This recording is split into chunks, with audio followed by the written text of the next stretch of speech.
You're listening to a Roddenberry podcast. It is 10 p.m. Eastern, 7 p.m. Pacific, and it's time for Mission Log Live and our official coverage of the fifth and final season of Star Trek Discovery. And what's better than talking about one new episode than talking about two new episodes? And I'm excited that I'm going to be doing that tonight along with our co-host for this season of Mission Log Live. I'm Norman Lau, and please welcome back our co-host for the season, Holly Amos. Hello, Holly Amos. Hello, Jolan True. Oh, Jolan True. I love that you're excited about the Romulan aspect of this episode. Love a good Romulan. Yeah. Well, like Norm said, tonight we have two, not just one, but two. Because we have two. How many fingers am I holding up? Well, I mean, that's you could say that's three. We have two episodes of Star Trek Discovery to talk about. So you know what to do. Don't be shy with your opinions, insights, burning questions. Earl is here patiently holding down the Earl Green Infinity Room. Yeah. We put Infinity in there? Oh, yeah. Ooh. Tonight we did. Oh, yeah. Okay. So we're going to be passing out Infinity. Would they be Infinity Stones? Infinity Gems? Is that a trademark? Ooh. I'm not sure how they thought this one through. All right. We'll give Earl a call. You can click on the Zoom link or give us a call, 669-968-33. Do I love about having you back, Holly, aside from having you back, is your dad's back in chat in the number one spot. His birthday was last week, and I went and saw him over the weekend, and I hadn't even mentioned it, but he was like, when do you go back on the show? I was like, oh, actually, Monday. Well, happy birthday, Bob. And if you weren't in first place, then I would just bump you up there for a late birthday gift. Let's see who we have here in Facebook, because, I know a lot of people are excited to be back here for Star Trek Discovery. We have one of the Pauls. Are we doing 1 and 2 tonight or just one? I don't know, Paul. We'll see. We have Jim here. Earl's peeking in, just to clarify that we're doing both episodes. We have Jane, Scott Palm. Scott, thank you for appearing last week to surprise John Champion on our show. That was awesome. What a great surprise. David Takechi, I know Dave is excited about talking Star Trek Discovery, Season 5. We have a first-timer. We do. Laura Hess, welcome. Welcome, Laura. Welcome, Mark. Let's see. Scrolling down. Hey, Brett. Haven't seen you in a while. Good to see you here. Marina. There's two Pauls. There's Paul Troutwine. Let's see. Do we have three Pauls? There's Paul Wright. So we have the Paul Fecta. That's always fun, right? Oh, good. You should buy a lottery ticket of some kinds. We have Alan. Only Alan, I think he only trolls John with Alan Moraine. I never get an Alan Moraine from Alan. But I would like to feel special in that way. Ali Martinez, tuning in from the Daystrom Institute in Okinawa. Welcome. Watch out for Romulans over there. Let's see. Hello, Holly and Norm from your dad. Nice to have him chime in. Dom's here. Carlos. Wow. So many people. So much to talk about.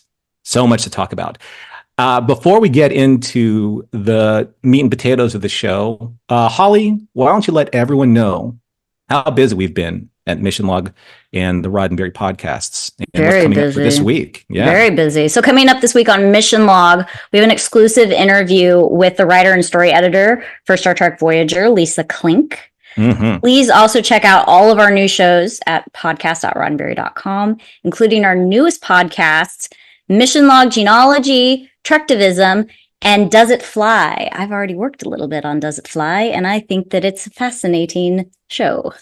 Awesome. Yeah.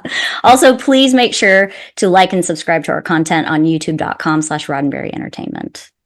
So, Holly, I don't know if you know this, but I was working on the notes, and I was looking at the cover art and putting all of the pieces together to do this show. And then I think I, in panic, texted John. I'm like, John, you realize we're doing two shows, right? Because they dropped two shows on Thursday. He's like, they did? I'm like, yeah, yes, he didn't know. So we were caught a little by surprise by the 2-episode drop on Thursday for Disco Season 5. So in the interest of getting everyone's calls into the show, because I'm sure there are going to be many, many, many calling in, we're going to keep the recaps brief. And we're going to do Red Directive first, and then the calls for Red Directive. And then we're going to do the mid-show break. And then we will do Under the Twin Moons.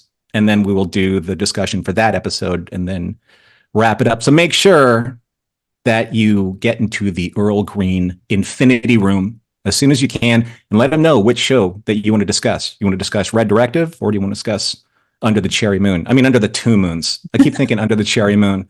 What do you got there, Holly? Are you having yourself a little bit of an evening beverage? I'm on a Moscato kick, which is absolutely horrendous because it's so sweet. I'm embarrassed. I wish I could just say that this was a nice white wine, and it's not. It's Moscato. Wait, so the Moscato's horrendous, or the binge is horrendous, or the kick is horrendous? The kick is, because Moscato's arguably not good. Okay, but you're still drinking it anyway. Because I think it's delightful. But like, if you are a wine connoisseur, you would be offended. Okay. All right. Well, I take no offense. I'm not a wine connoisseur, but I know a lot of people in our chat are. So how do you feel about Moscato? We will see you at the jump. But for right now, let's fly with Star Trek Discovery Season 5, Episode 1, Red Directive. Captain Burnham clings to the hull of a starship in her environmental suit, desperately attempting to sabotage its engines as warp bubble stability rapidly declines. 4 hours earlier at Federation headquarters, she joins her crewmates in celebrating the Federation's millennium, but winces when Stamets accidentally mentions the destruction of his spore drive on Book's ship. Meanwhile, Saru is offered an ambassadorship, but must resign from his Starfleet commission, complicating his relationship with President T'Rina. Admiral Vance hands Burnham a device, and they are transported to a meeting with Dr. Kovich, where she is tasked with a Red Directive mission to retrieve an item from an ancient Romulan ship. Discovery arrives first, encountering scavengers Maul and Locke. A skirmish ensues, leading to Maul and Locke escaping with the item, while Burnham and Captain Raynor of the USS Antares argue about the best approach to apprehend the thieves. Burnham reluctantly recruits Book back into service because she believes he's the best chance of finding Maul and Locke due to his innate tracking skills. Back at Starfleet headquarters, Tilly hacks a secure database and learns of a dire warning from a Romulan scientist after a somewhat romantic interlude involving a fair amount of Endorian champagne.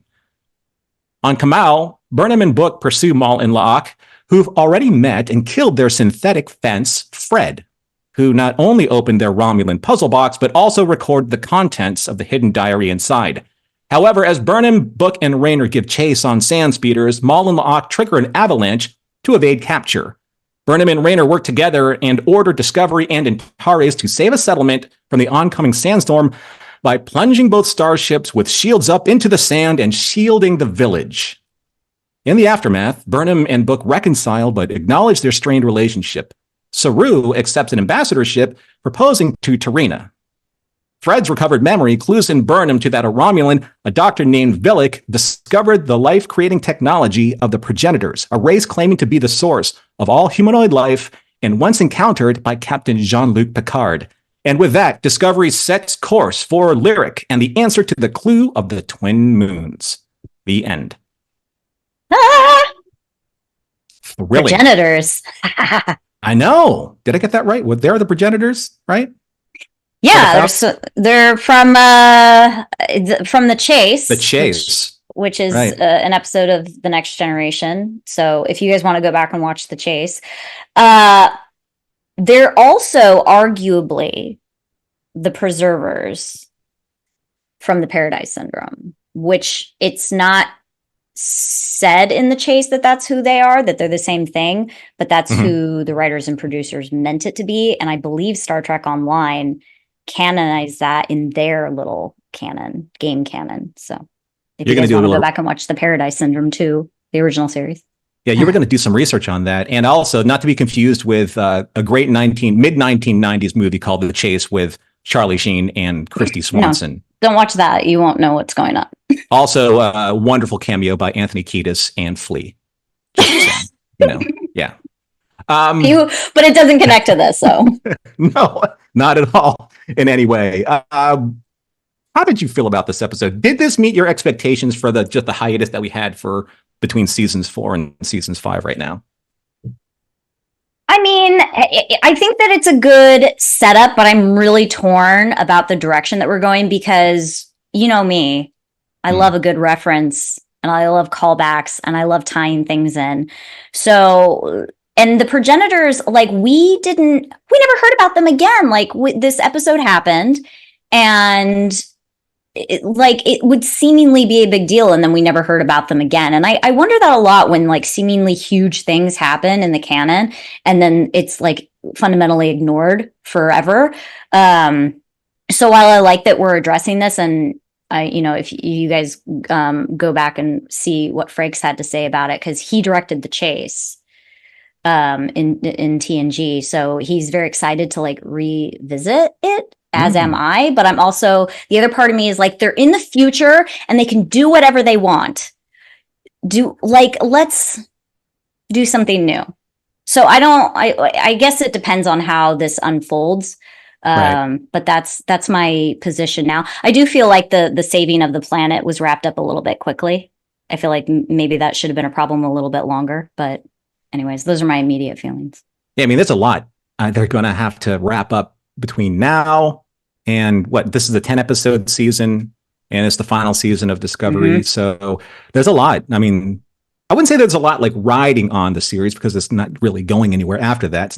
This isn't a saving throw to keep the series on for another season. Right. This is it. Then this is a story that hopefully they wanted to tell, or the showrunners wanted to tell. I do like the 2161 cocktails. I thought those were nice. I hope we get to see those in Vegas sometime. I always wanted to like pop one of those smoke bubbles. Yeah. And I'm not exactly sure what Jumja sticks taste like, but I'm sure what do you imagine? I feel like they're somewhere in between. Maybe I could be thinking this because my dad gave me licorice over the weekend. We both are big fans of black licorice. I have terrible taste, okay? Between what did I say? This Moscato, and I just the worst. Okay. I feel like it's somewhere between that and like maple syrup. Okay. A little sweet. That's what I imagine. A little cloyingly sweet, but not in the honey kind of way, in the grade A maple syrup in a plastic jug kind of way. That's what I imagine it tastes like. I'm a big fan. I'm a big fan of Callum Keith Rennie. Always have been. I saw him originally in Highlander, and he's a Canadian actor, so he's been in a lot of Canadian productions. Obviously, Battlestar Galactica. Yeah, he was also in that. I dig Rayner. Do you? Rayner. I do. Do you feel like, I feel like he's the Shaw already, where you're not sure if you can trust him, and I feel like in some scenarios he's sabotaging, but then you have people who are just singing there's one person singing his praises. So me. I guess yes, you now. But Vance who apparently has been friends with him for 30 years. On Oded Fair. I'm glad he's back. It's very exciting. Yeah, he's very cool. He's doing the whole I'm an old admiral, I can do what I want and make sure that the plot moves along kind of thing. Hey, because he has that privilege. One last point. Anything else you want to bring up, because we have some callers lined up and I really want to get to them, because we have two episodes to cover. We'll get into it. Let's bring somebody in, because I have a lot of thoughts, but the whole point is to have callers. Oh, by the way, though, and for the callers, you can think about this, put this in the chat also. Can starships really just kind of hang out buried in the sand at a 45-degree angle without snapping in half like the Titanic? I mean, did the shields help? I don't know. They look like tombstones. I thought they were going to come in sideways. I don't know. I heard, though, in the 32nd century that they've mined a mineral that they plated the ships with. It's called platanium. So that's mission log. Trademark. No one else can take it. Deanna Troi would be so upset. She would be. Right? She crashed a ship and it didn't hold up. I know. We're gonna have to redo that. We're gonna retcon generations. All right. So we have several callers in the Infinity Room. Alan, you really should have a white background if you were going to do this right. I know.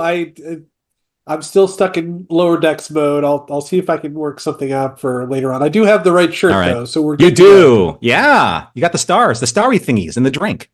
Yes, exactly. Yeah, I'm gonna have to somehow transpose this into the drinks back there, and then I'll be good. There you go. So, how did you feel about it? How did you feel about Red Directive? Red Directive, strong start.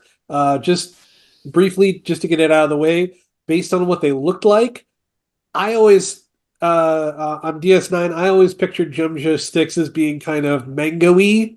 Yeah, like the kind of maybe mango, but maybe with like the shot of tagine that you get at like the Mexican American festival or whatever. That's good. That would be good. I think I imagine they taste like maple because they come from the sap of a jumja tree.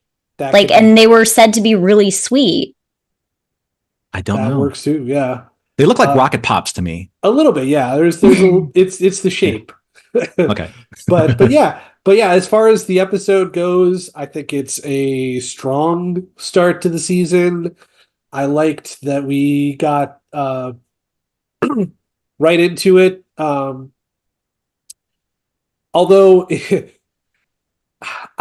for some reason, maybe it was just like the fact that it felt a little bit weird that we got back to the in media res part of the show before we hit the credits.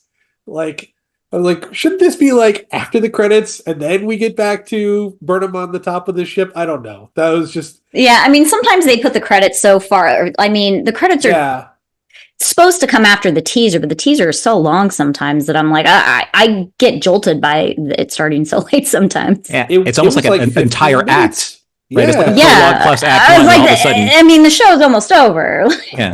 Oh, the credits roll in. I wonder who's playing so-and-so. Oh. Where are we going with this? I don't know. But I agree that Rayner is he's a fun, interesting character to bring into the mix.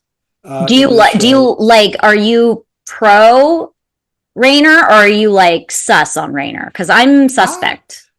I am open-minded. I think everything that he is presenting to me, and some of this is kind of getting into the next episode a little bit, but how he sort of reacts at the end of episode 2 brings it back for me. Maybe I think it's sort of like, well, we have to put a little bit of doubt in people's minds after episode 1, but ultimately he's on every time that he's given the choice.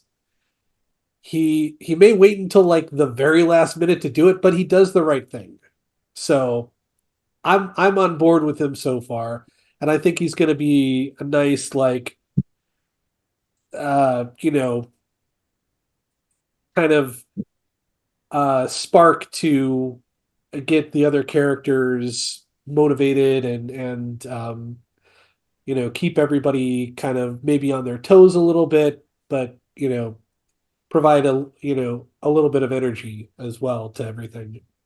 As far as the progenitors as a concept, I think it's an interesting choice. It is the problem with picking it up after the episode originally aired was what a season 6 or a season 7. Yeah, it's season 6. Yeah, there wasn't a lot of runway left before you get to the movies, and then you've got bigger fish to fry with the Borg and everything else. So and then we were literally out of Star Trek for a while until we came back with Lower Decks, and that's really where the timeline picks up again, is Lower Decks and Prodigy. So I mean, it is sort of nice because it does feel like a nice meaty subject for Star Trek to dig into. The fact that it is continuing on as a chase is interesting. There's at least 2 Indiana Jonesy moments in these 2 episodes. Mm-hmm. First of all, Velik, clearly a fan of the series because he wrote it down so he wouldn't have to remember. And in the second episode, if I don't get back, I'll mention it here. How did Indian Sala find the map to the Well of Souls before the Nazis? They're digging in the wrong place. They looked on the other side of the relic. That's right. Always check the other side of the relic. But you guys know Indiana Jones a lot better than I do. But take back one Kadam for the Hebrew god whose ark this is. Exactly. Staff is too long. They're digging in the wrong place. Should have been digging on Trill. I know. I do love it.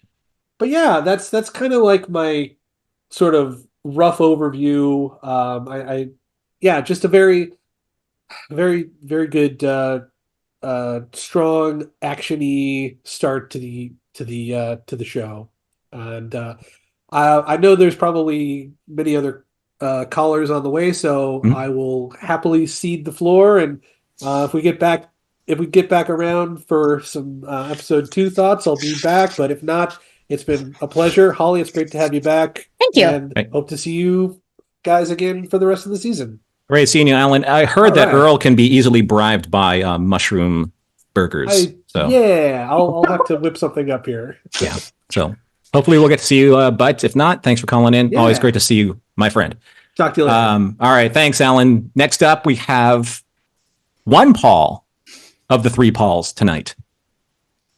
Yeah, it'd be great if it wouldn't be great if we got all 3 of us here at the same time. It would be great. Message to Paul T and Paul W. We could do a trifecta for Holly. I'm sure she'd deal with that well. Yeah. Show me those eyes. There we go. You see the excitement on her face, right? Yeah. Oh, Holly, it's great to see you. Great to see you, Norman, as always. Great to see you. Well, Book is back. Do we have any doubt about that? You got to have Book back because, of course, popular character. Let's bring him back somehow, and then we got to rekindle that kind of chaos. I thought this thing started with a slap in the face. I'm like, as a scientist, it's like I know it's 800 years in the future, but please, you're riding at warp speed in the back of a thing, and blah blah blah.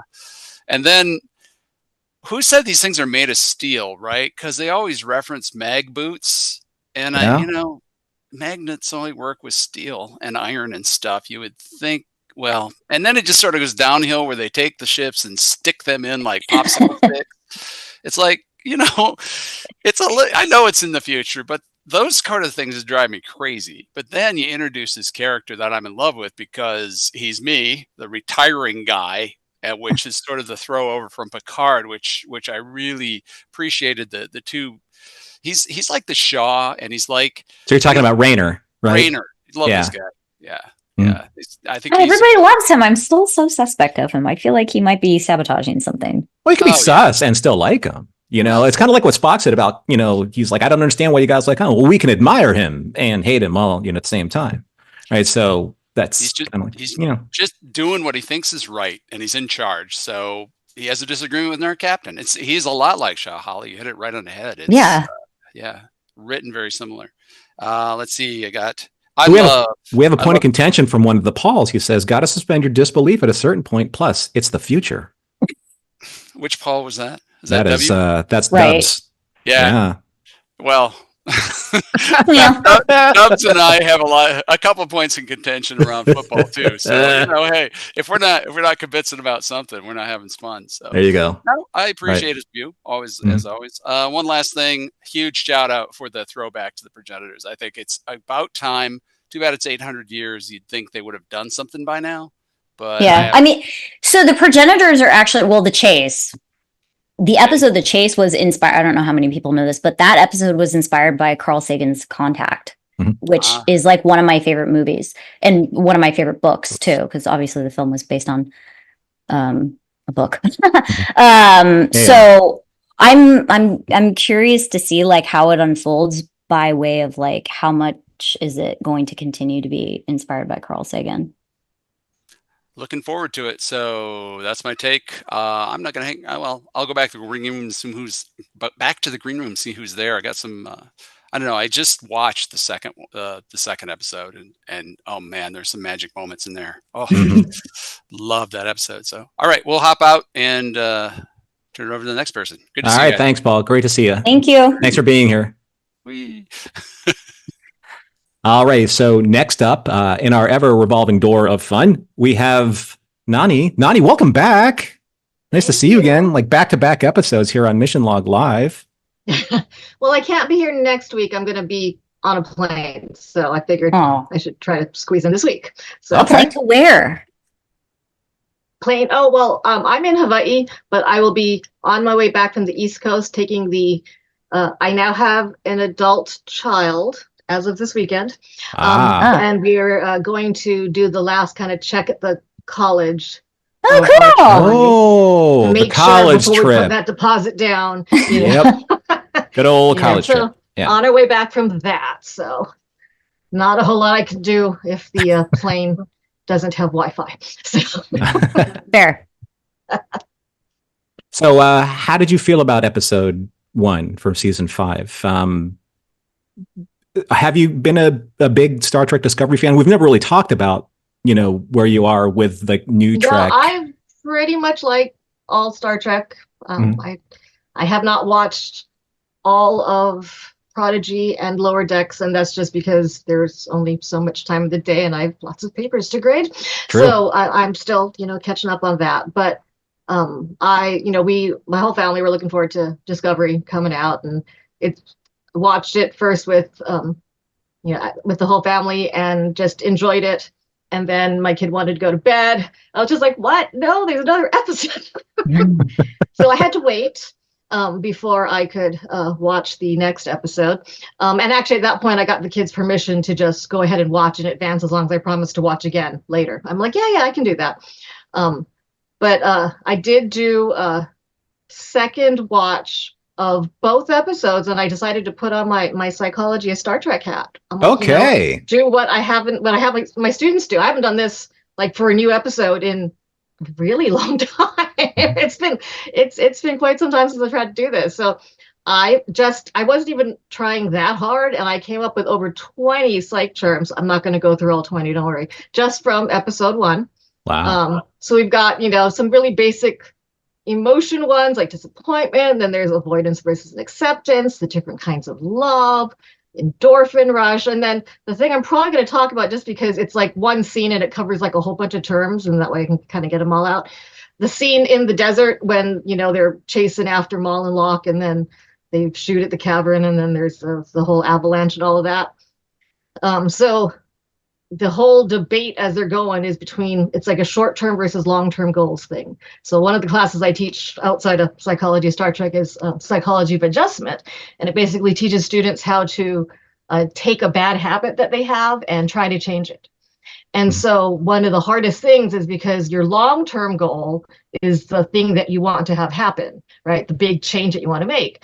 But then the short-term goal is usually something different. So so like maybe the long-term goal is you want to be a better student. The short-term goal is, but the surf is up, so it's just one of those moments. And so in this one, it was the long-term goal being the red directive, of course, and the short-term goal being, but wait, these people are going to die if we don't do something, right? And so that's what the whole fight is.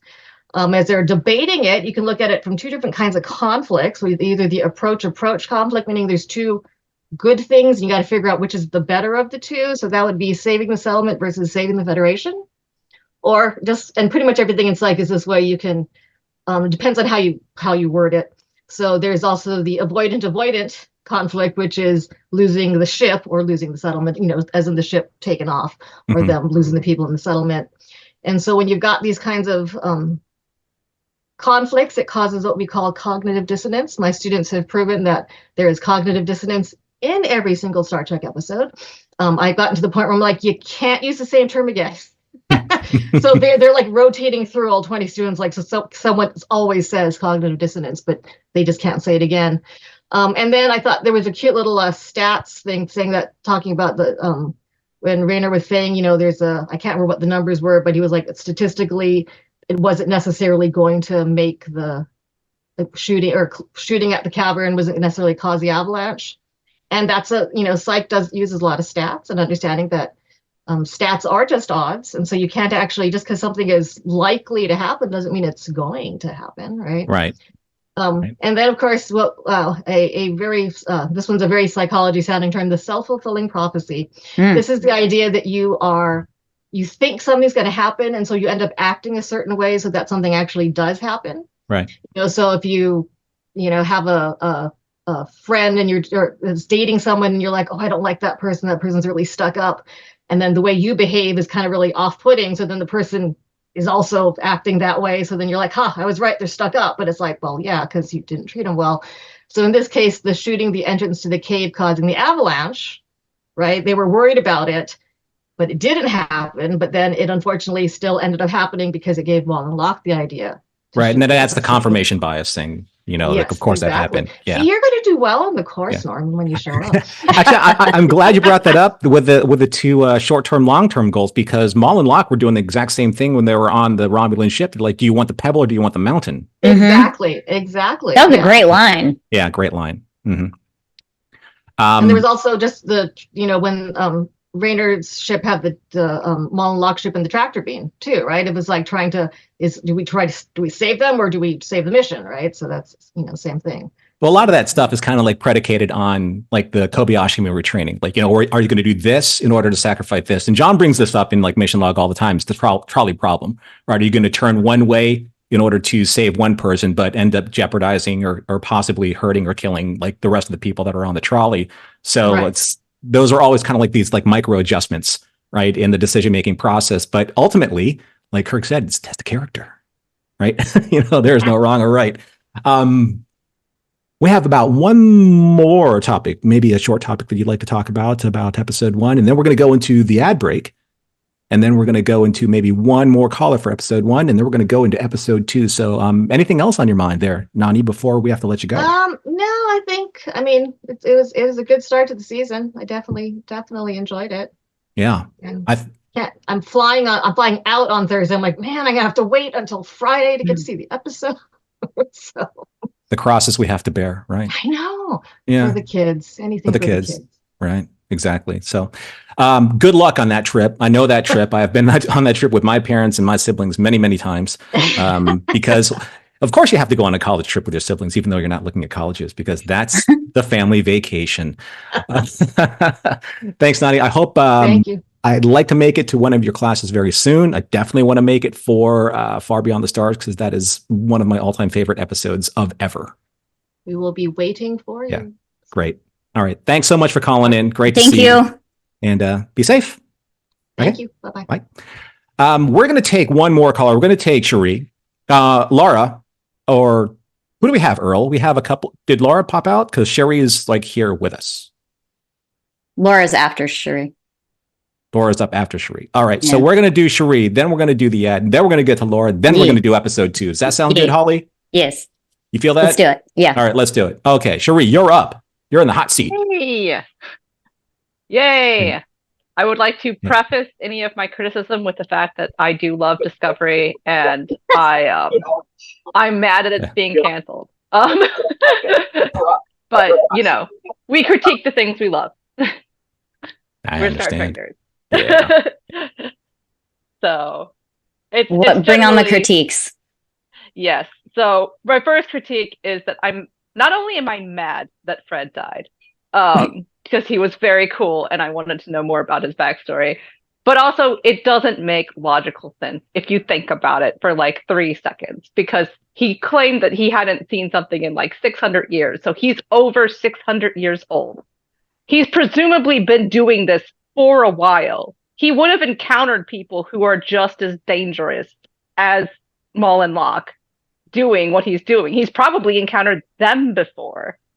It doesn't make sense for him to have made such a like rookie mistake. Like, it would have made more sense if they had just showed off how like deadly Maul and Locke was, but I don't feel like they did. It was just a very standard like brawl, and because he wouldn't give the stuff back, it seems like he would have been a lot smarter than that in order to live as a fence for presumably several years, if not more. We don't know how long he's been doing that, but he's lived hundreds of years.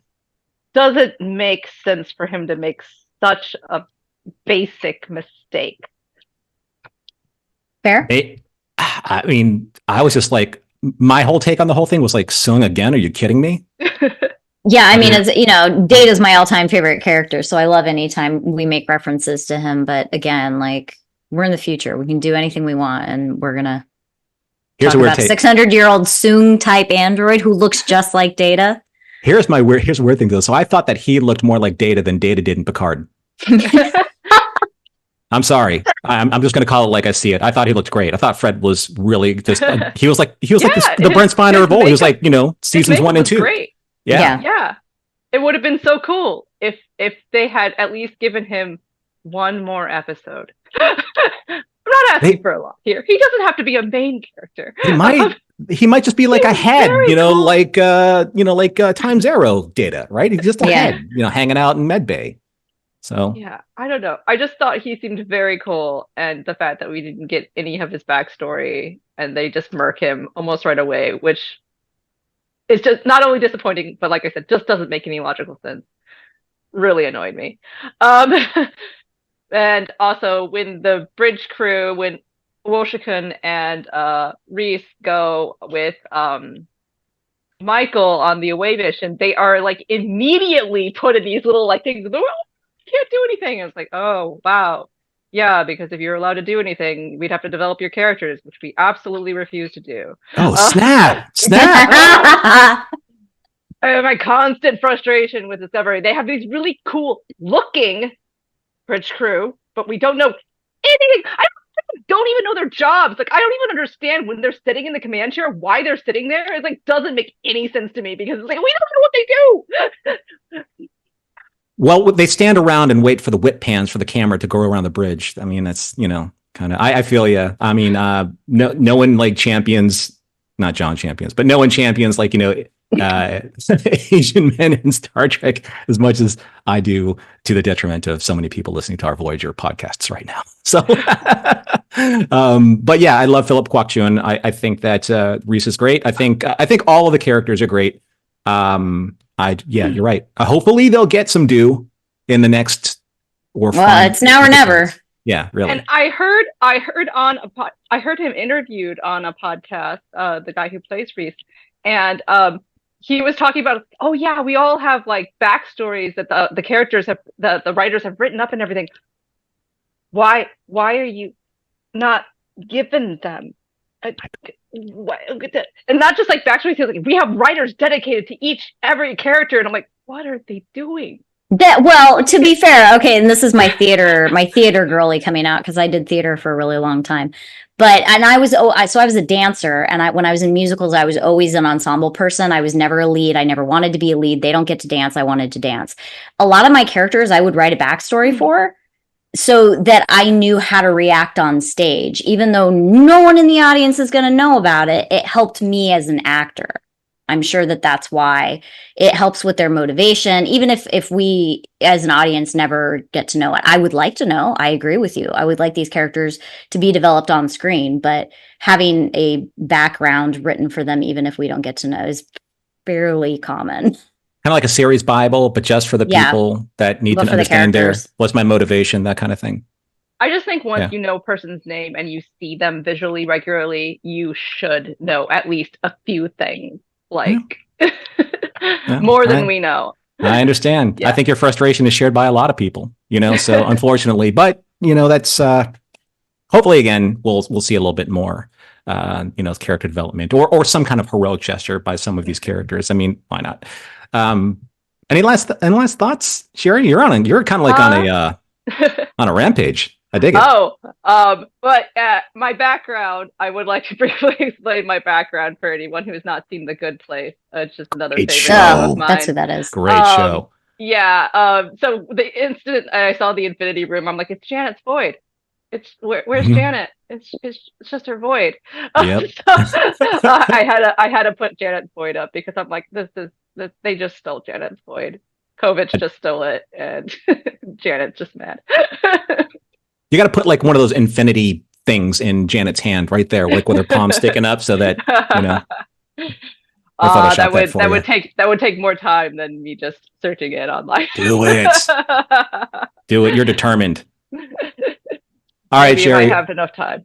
Thanks so much for calling in, and I appreciate your whole take on it. I dig it. It's like it's going to hit everyone differently, these episodes, right? So yeah. I'm still having a good time though, and I'm still mad that it's canceled. Yeah. No, I understand. It's still beautiful, and Discovery is the sexiest ship that has ever been. Oh. I love that ship. Discovery is my favorite ship. Ending on a positive note. That's what we want to hear. All right, Sherry. Thanks so much. And if you want to come back for the next episode, get right back in line again. I'm going to try. Mushroom Swiss burgers are gold in the Infinity Room. Okay.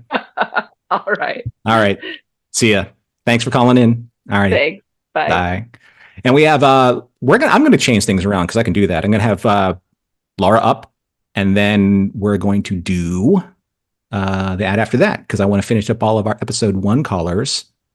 And since we have that great momentum coming in after Sherry. So Laura, you're up. Laura, welcome to the show. How are you? Hi, Norman. Hi, Holly. So glad to be here.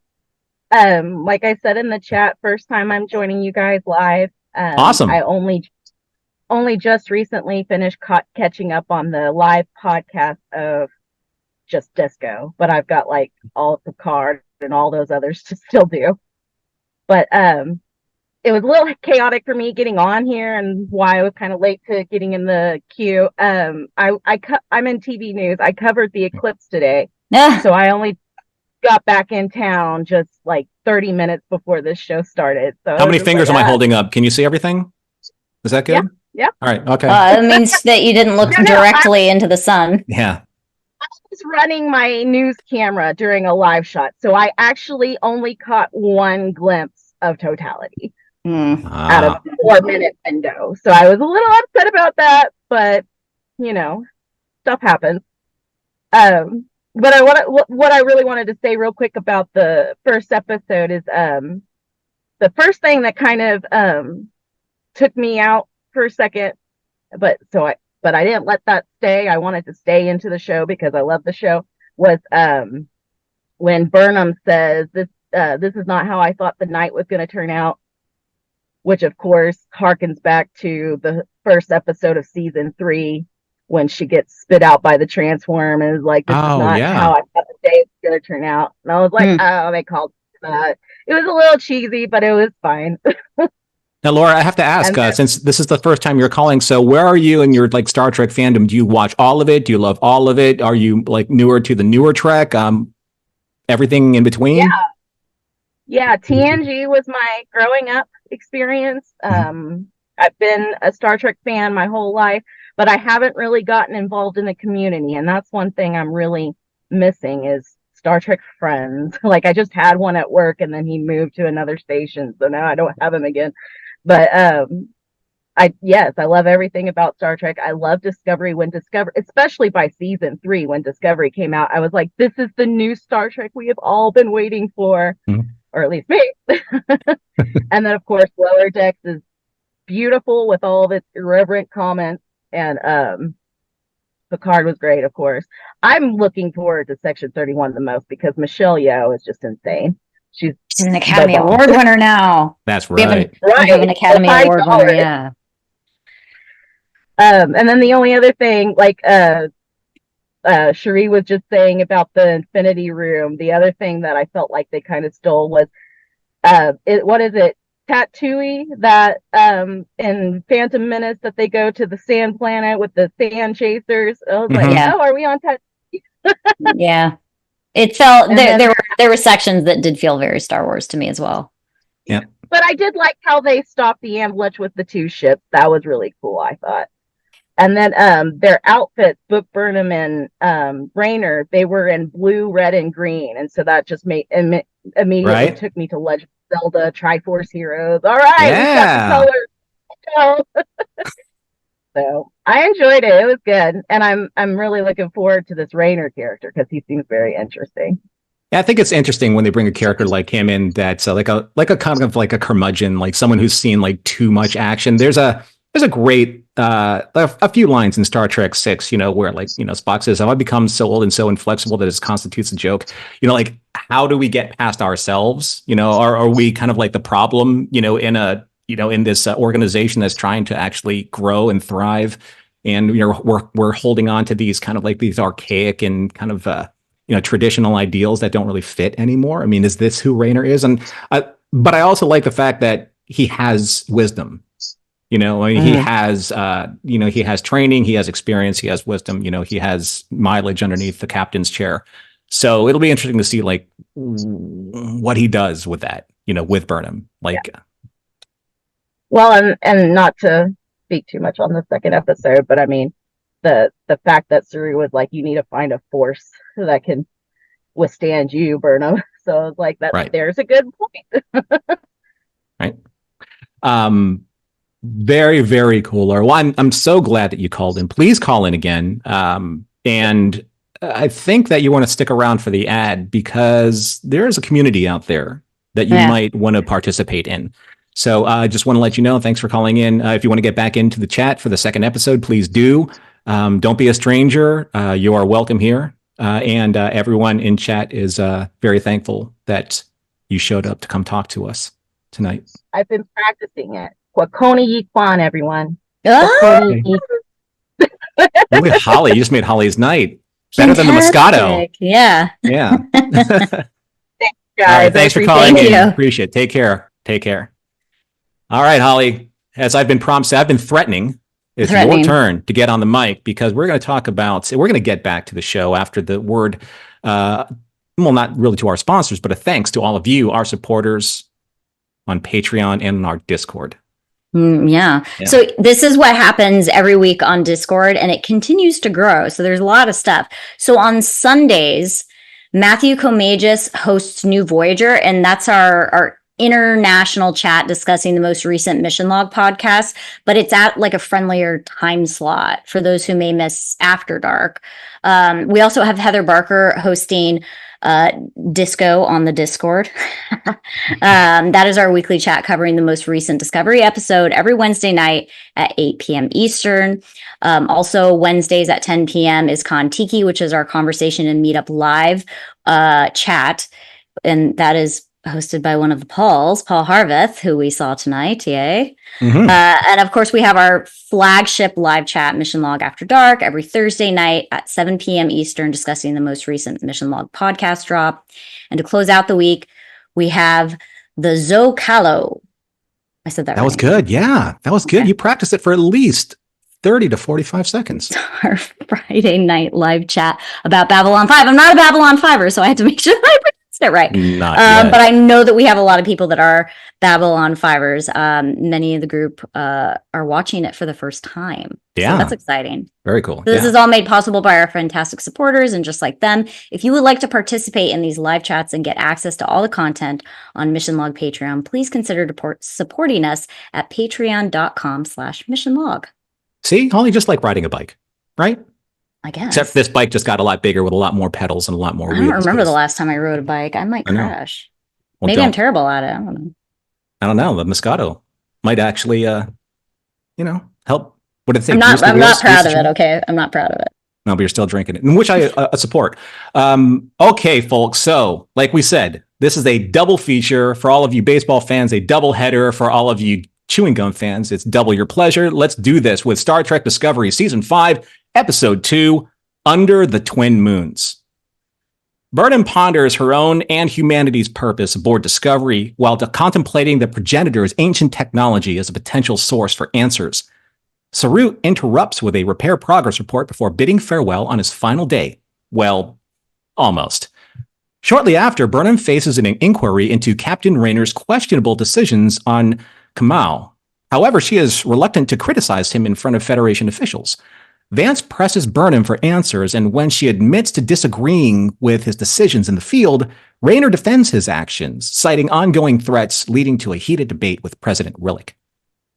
During the break, Burnham advises Rayner on perspective while earning gratitude from Admiral Vance, who believes that Rayner is still an excellent officer. In turn, Vance trusts Burnham's judgment to reinstate Book to the crew for this mission. Burnham assures Book's integration won't be an issue.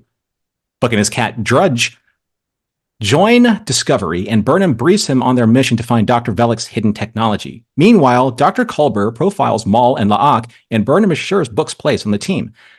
On Lyric, Burnham and Action Saru confront an ancient Promelian security system and narrowly escape a drone attack.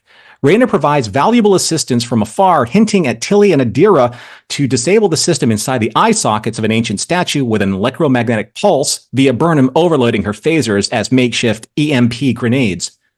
Deducing that Velik would have embraced true 24th century Romulan secrecy and paranoia, Burnham and Saru decipher a hidden message amidst a relic. They steal a piece of an artifact and beam away just moments before the planetary defenses fire on them. In engineering, Book converses with Maul and La'ak, trying to stall them for Stamets to trace their call, but Book realizes something odd about Maul. After doing some facial reconstruction, Book reveals to Dr. Culber that Maul is his mentor's daughter, making her all that is left of his family. In the science lab, Burnham and Saru decipher the artifact and uncover another clue. They need to complete a map. After decoding the Romulan poem, Adira believes that Trill is where they will find the next clue.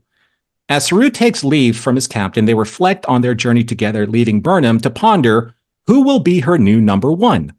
She offers Rayner a chance to redeem himself because she's convinced of his value to Starfleet.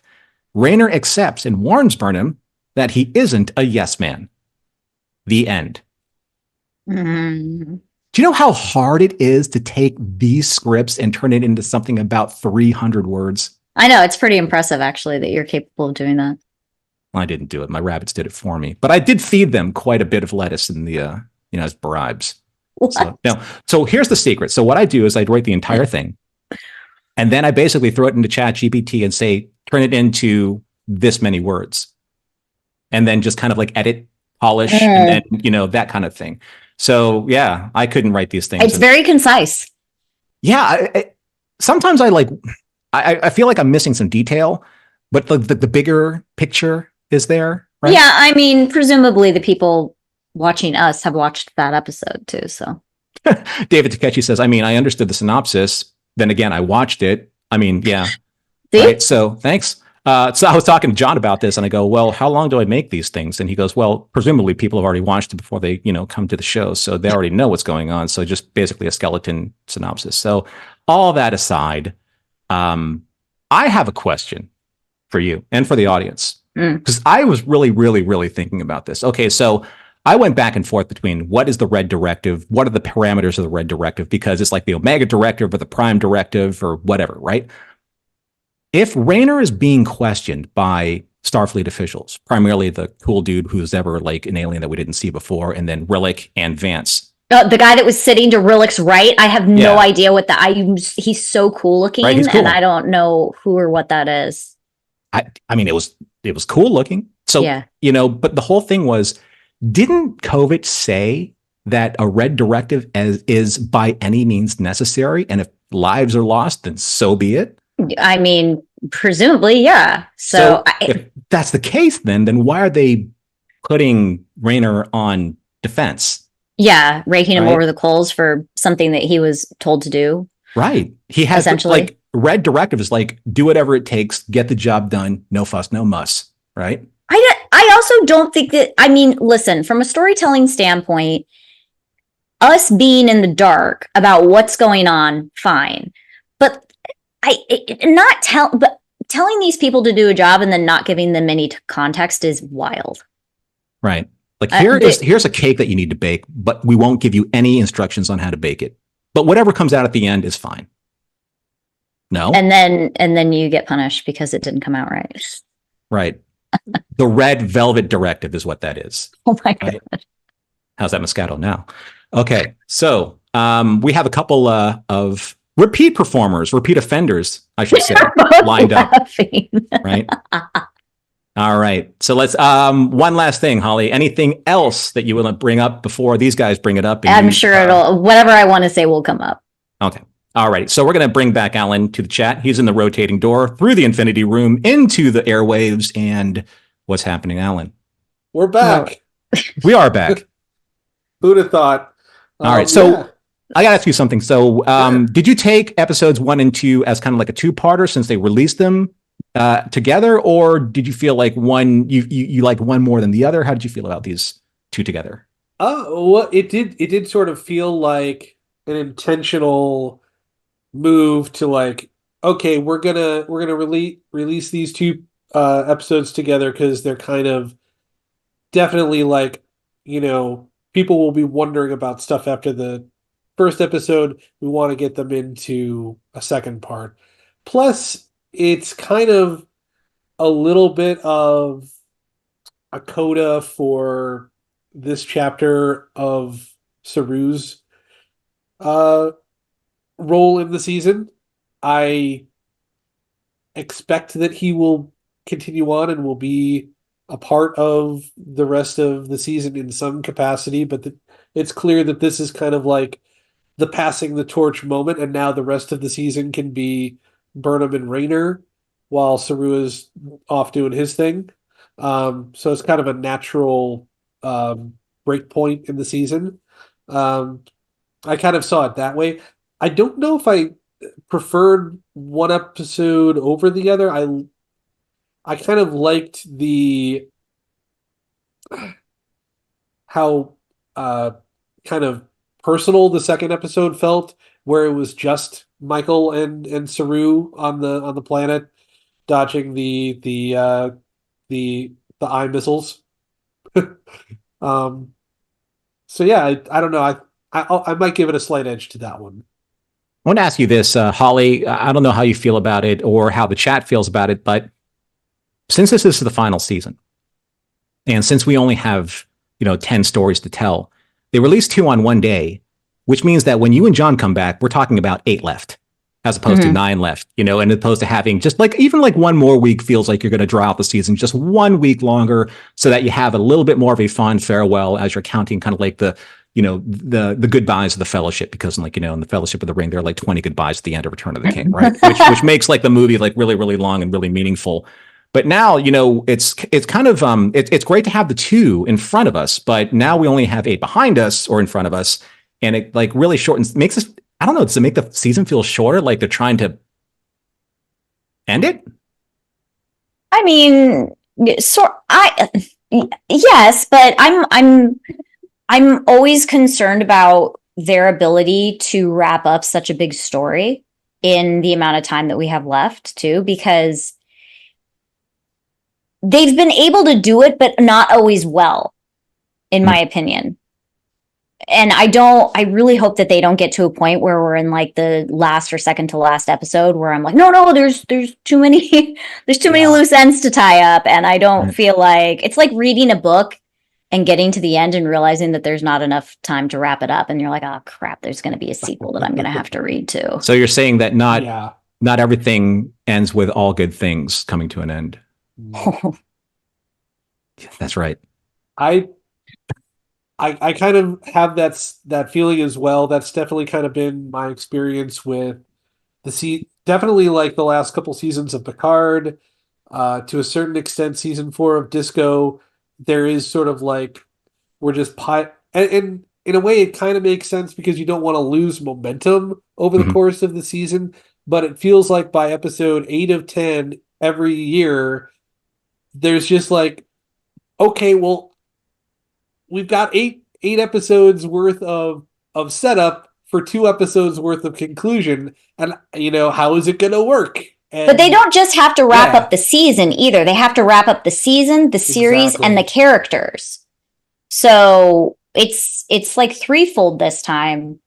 I'm scared. It'll be interesting to see. I would like at the end of the season to feel like everything has been fulfilled and explained and there's no loose ends, but I'm not terribly confident. Hey, you know what? The great thing is there's always David Mack out there, so he can write some books, right? And if you are feeling apprehensive, I will leave this actually as my final thoughts on this one. A wise man once said, I will simply encourage you to continue forward as you have. One cannot predict what is to come, but I find that whenever I give myself over to the journey, trust in the process, one might say, there is always great meaning in that, wherever I may eventually arrive. Well done, Alan Saru. Action Alan Saru. Thank you so much. Thanks for calling in, Alan. Thanks for your insights as always. And we look forward to seeing you, on the next episode. Hopefully next week, and have a good one. And LLAP, everybody. Thanks, buddy. Great seeing you. Thanks for calling. Yep. That's such a wonderful quote. I think that if there's one character that I'm really going to probably miss the most, I really think it's Saru. I think that they did just an incredible job in writing Saru. I think Doug Jones is amazing. Off topic, one of my notes is, I don't think I've ever noticed this before. I certainly never commented on it, and I don't think it's ever crossed my mind, but this episode, when they're on the planet, I don't know why, but his eyes, I'm like, those contacts have to hurt. They look like they hurt. Yeah, they're so bright, and his eyes are so wide, and they're very stark. I love Doug. Good for Doug. I'm sure he's in pain all the time. I appreciate it. He's a great character. I mean, He's a great character. Doug's a great actor. He's a great person. He brings us so much. Dude. Yeah, he brings us so much. I mean, I've always said this about Star Trek actors, when given the opportunity to actually act and perform, 9.999 times out of 10, they can act and perform. So I'm glad that we had that, we're having that opportunity with Doug.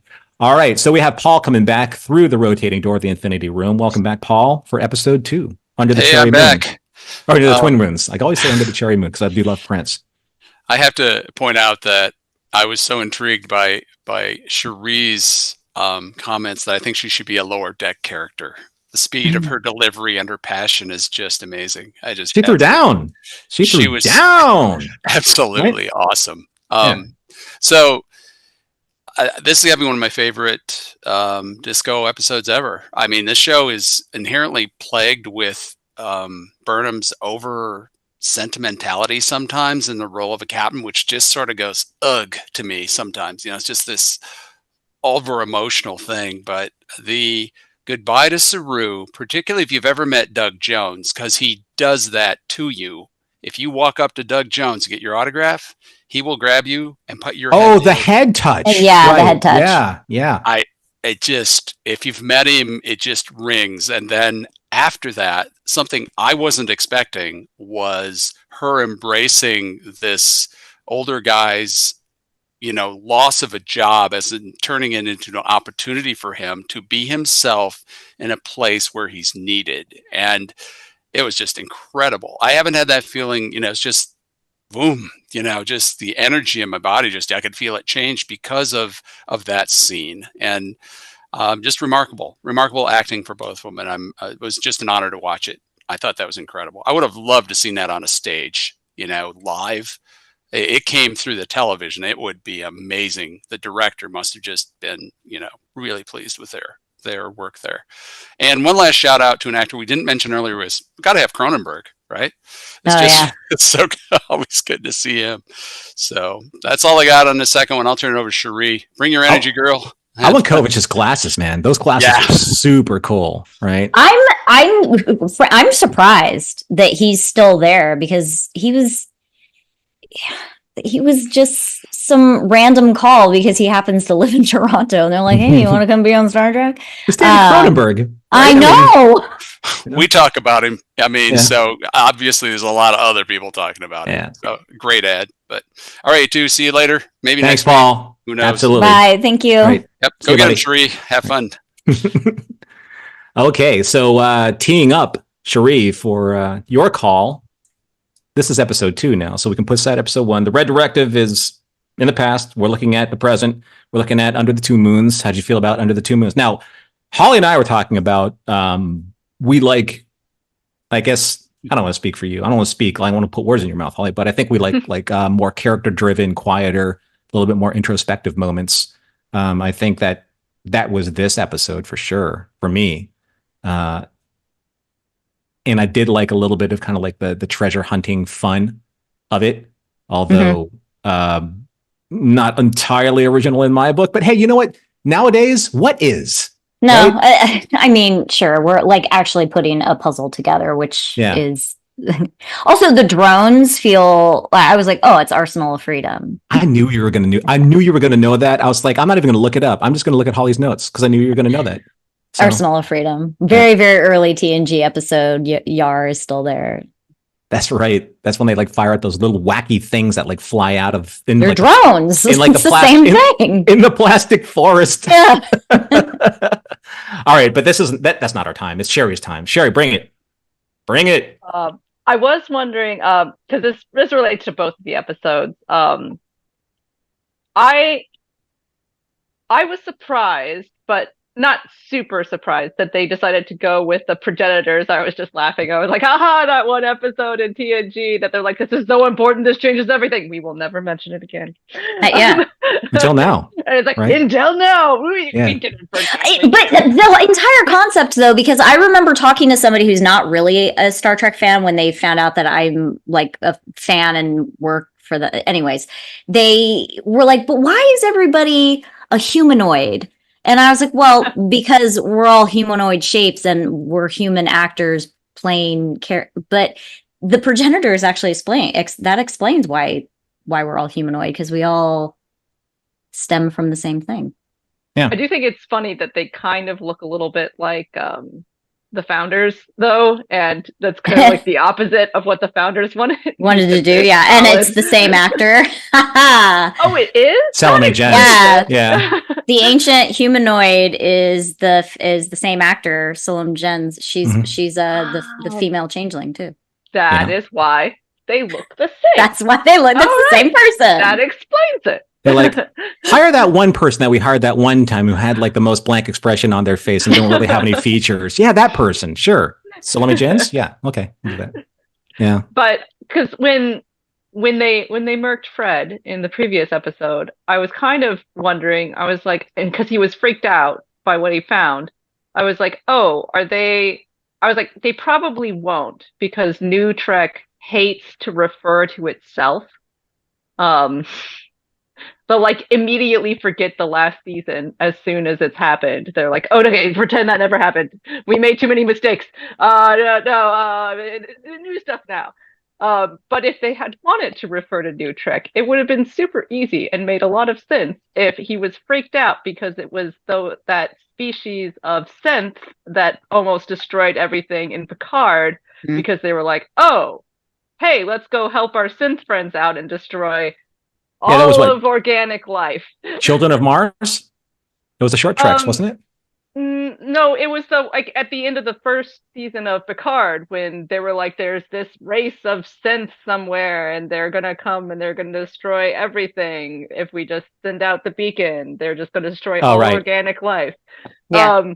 And it would have made sense if, Fred like cared about other organic life and he was like, oh, well, that seems bad. But no. Boy, this Fred thing's really twisted you up. I'm mad about Fred. We saw him for like 30 seconds. I thought he looked really cool. So, do you feel like he got enough? Clearly he did. He got enough character development for you to care.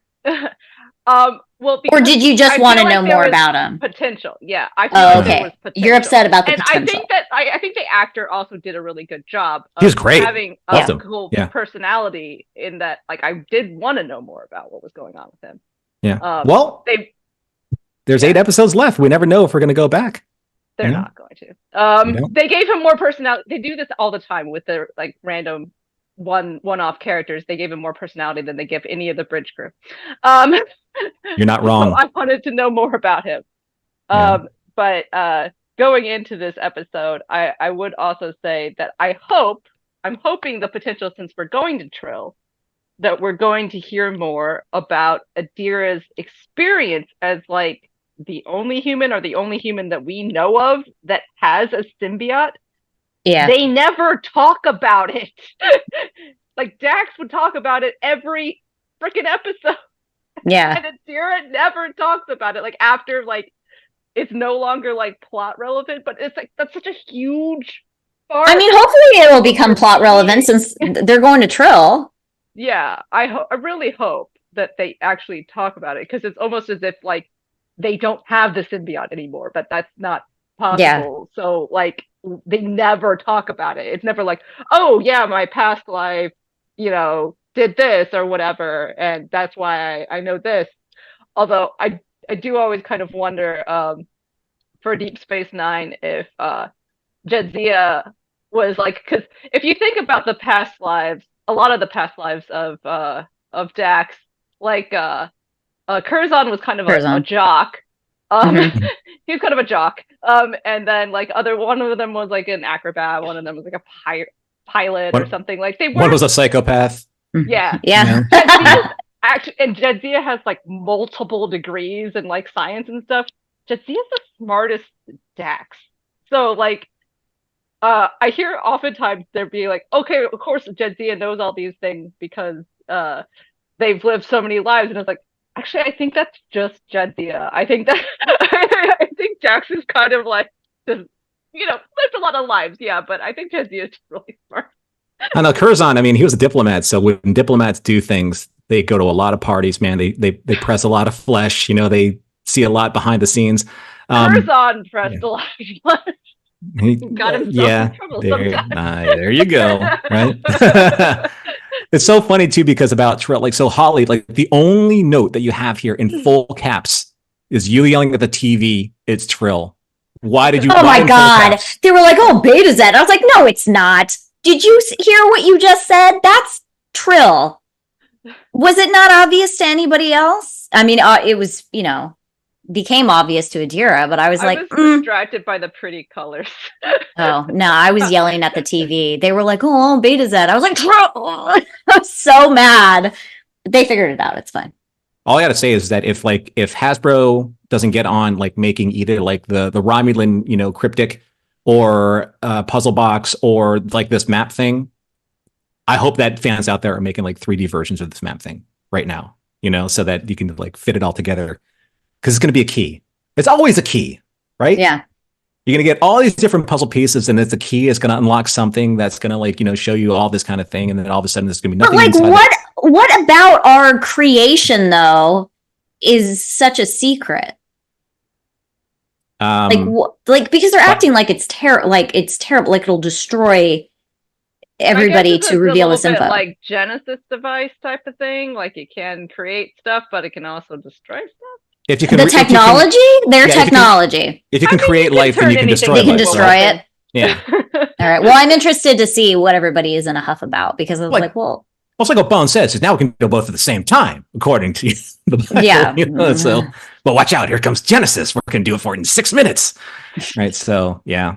But it's here's the interesting thing, though, and the ironic thing about that line, and forgive me, folks, if I'm sounding a little, I don't know, critical, but it's when it was it Burnham who said like, oh, well, if it's in the Federation's hands, it'll be in the right hands.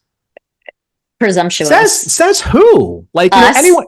Yeah, well, that's what I mean, though. I'm like, anyone who believes that they're doing the right thing. We're the good guys. When you get a power that like is basically the tipping point against all of the superpowers, of course, you're going to say like, well, we're the right people to hold it. Every villain has motivation in which they think they're doing the right thing. It's just perspective. The villain's always a hero in their own story. Yeah. Right? I'm not saying like anyone's a villain here. I'm just saying like it's really interesting to hear that, like, in today's day and age, and kind of like, extrapolating just modern politics over like, oh, well, of course we're the good guys because we say so. Like, you can trust us, and here's the secrets to all the nuclear armaments, but it should be in our hands, not their hands. I mean, why them? Like, of course it's going to be us. Right? So like, it's an interesting thing. I don't know if the writer's kind of like pointing a finger, like, subtly like at the whole, like, political landscape of what's going on there in the 32nd century. But what do I know? I mean, I still don't believe they might be. It's certainly something Gene would have done and did. I mean, what do I don't know anything about the 32nd century. I mean, like my addled brain believes that ships, when they like fly into stand, they'll snap in half. I mean, that's just me. You're probably upset about that. I'm just as upset about that as Cherie is upset about Fred. Okay. Yeah. All right. Anyway, so I don't want to take the show too long. How dare you, Mark Thomas, talking about Superman like slinging all the nuclear weapons into the sun? How dare you? You should dare. Everyone should dare. One last thing, Cherie, and then Holly and I got to wrap up this bundle of fun. So either of you have a guess why they would release both episodes at the same time? Because strategically, it doesn't make a lot of sense to me, but I'm not a producer, so I don't know. I mean, I feel, well, first of all, haven't they done that for every season in the past? I feel like this is tradition, first of all. But also, I feel like we needed the second episode for people to feel hooked. Because if I just had seen the first episode, I might not be as invested as I am having seen the second. I think they felt like the two episodes together would get people hooked to want to know what's going on. But does that work in a streaming subscription service? Yeah, because there's a lot of things that I've started to watch, gotten bored with, and then not finished. But the Star Trek fans are already kind of like bought and paid for, so they're not going to not finish it. I mean, sure, but they always want to bring in new fans. Like, that's how the franchise continues to evolve and exist into the future. Like, we can't just stagnate with the current fandom. We have to bring in new fans too. Oh, I know that. I mean, I want that, but I'm just saying, like, that happens with like Strange New Worlds season 1, or Lower Decks season 1. But when it comes to like, say, a season 5 of something, there are not a lot of new fans coming in. I mean, let's be honest. I mean, there might be, but they also still have to do a good job because somebody might decide to take up Star Trek in the future. And if they get bored by the first episode. But I don't think the first episode was boring at the end. I don't think it was boring either, but I didn't feel hooked either. Like I was like, and if I had a week in between and I was like a normal fan that wasn't obligated to watch it because I have to comment on it, maybe I wouldn't have watched the second episode. Stronger feelings about the first episode, but it might just be because of Fred. It's got to be because of Fred, man. That's a hard thing. I mean, that's a really, really good discussion point. I mean, it's hard to like figure out, like, are people going to, are they going to continue on because they're the fandom? Are they going to continue on because the story hook is good? Or they can continue on because, hey, I subscribed, so I might as well get my money's worth out of it. It's really difficult, like in the streaming space, because before we'd have to go like week after week after week, just with commercials, with waiting for the episode to drop. And we were bought in, so those episodes had to bring us in week after week after week. But now you can just pile them all up, right, and watch them all in 10 hours or less. I mean, you could. So I don't know. I don't know. The chat. What do you say about that? Did you like having 2 episodes out there? Would you rather have like 9 episodes left? Because now we only have 8. Right. So I don't know. Like some people are like, well, 8's good enough. I don't know. Right. 8's good enough for me as long as they wrap everything up nicely. Carlos says 10 episodes was enough to get into syndication. No, I don't think there are enough episodes in Disco to get into syndication the old style way. Oh my God. Old syndication was 26. 26. And then 100, right? Was the magic number for 26 per season. And then I think it was 100. You have to get 100. Yeah. That's like the magic, the 100th episode, which was huge. Yeah. Which, I mean, TOS didn't even reach. This is true. So Sheree, one last thing, not Fred related. So are you excited for the season? Yeah, like I'm really hoping that they're able to tie up as much as they can. And I've always thought that it's a really beautiful show and a like deeply moving show. Some of the like most moving parts, like most moving things I've ever seen in Star Trek have been from Discovery. So I really do love this show. I hope they're able to tie it up. I would hope that they may be able to tie in some stuff with Starfleet Academy, since it does seem like Tilly's probably going to be in that show. I feel like they're already setting it up. Tilly's already been talking about how much she loves being a teacher and stuff like that. So I feel like that if that's the one loose end that they leave open because it feeds into Starfleet Academy, I'd be fine with that. Yeah. So I'm hoping that they don't just decide by ending the show that they're just going to like kill off all the characters. I mean, there is that whole thing with Calypso where we don't know what happened to Discovery. But I mean, that could have maybe not even been the original crew. Maybe another crew goes on Discovery. We don't know. So I'm hoping that like a bunch of people don't die and that's their way of ending it. That's just, oh God. That would be a bummer. I hope they don't do that. Yeah, let's not do that. That's a bit much, even for Discovery. Right. Well, thanks, Sheree. I hope that I don't know what's going to happen to Fred. I really don't. But I hope that he makes some kind of appearance or makes some kind of reference so you get a little bit more of his story. And if not, I'm sorry. I thought he was a cool character too. I don't have high hopes, but thank you. All right. Thanks for calling in. Thanks for being here. Always great to have you here. Me. All right. Thank you. Take care, Sheree. Thanks. Bye. So we're not running too late. So time to catch up with Holly just a little bit for a few minutes. So you haven't been on the show for a while because we've been waiting for like Star Trek Discovery season 5 to happen, and now that it's happened, and now we've gotten past the 2 first episodes. How do you feel about it wrapping up the way it needs to wrap up, or do you think it's just going to be left kind of like open ended, and just let the fandom kind of like decide like where the story goes? I hope they don't do that. I mean, I know that is actually there's a lot of TV shows that, I mean, Sopranos ended and it was up to interpretation. All right. Of the audience. And while that is it's artistic, I guess. I want to know what happened. Don't stop believing. So so I hope that I feel some sort of closure with most, if not all, the characters and the story and the ship and this whole adventure that they've gone on, with the exception of maybe Tilly. Yeah. I mean, it felt Tilly, because it's you know. Do you feel like it's like, do you feel like more often than not, you're feeling kind of like I guess kind of like the transition into a spinoff? Yeah, I mean, even the end of Picard felt like they were going to spin off into Legacy, and we haven't really heard anything more. So, Except for Stamets saying it twice. Yeah, I mean, maybe the hope is that it's always going to get a spinoff, and that's why they leave it so open ended and not finite. But I like to know what happened to the characters. So if they pull a Soprano, I'll be upset. All right. Well, we'll see. We have 8 episodes left. Not necessarily 8 hours, but 8 episodes left. And hopefully we'll see. Hopefully everyone gets the conclusion that they want. That's just me being optimistic because I'm a Star Trek guy, right? Yes. Optimism is what we do. Thanks, Holly, for being here. It's great to see you. I've missed you so much. I'm glad that you're here. And then you're going to be back with John next week. Yeah. Excited to hang out with Champion again? Well, I mean, I see him every week when I go into the office, but yes, sure. There you go. Oh, okay. All right. Thanks, everyone, for being here. And that's our show for this evening. Thanks, everyone, for staying for the longer format, but we did have 2 episodes.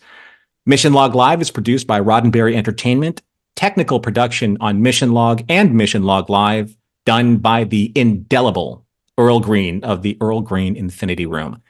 Be sure to visit podcast.roddenberry.com for the latest from Roddenberry Podcasts. And if you would like to support Mission Log directly, give us a look at patreon.com/missionlog. Thanks to everyone who joined us live or later. Thanks to everyone for staying for the longer show. Thanks to Holly Amos for co-piloting with me this week. And we look forward to seeing all of you again next week. This is a Roddenberry podcast. For more great podcasts, visit podcast.roddenberry.com.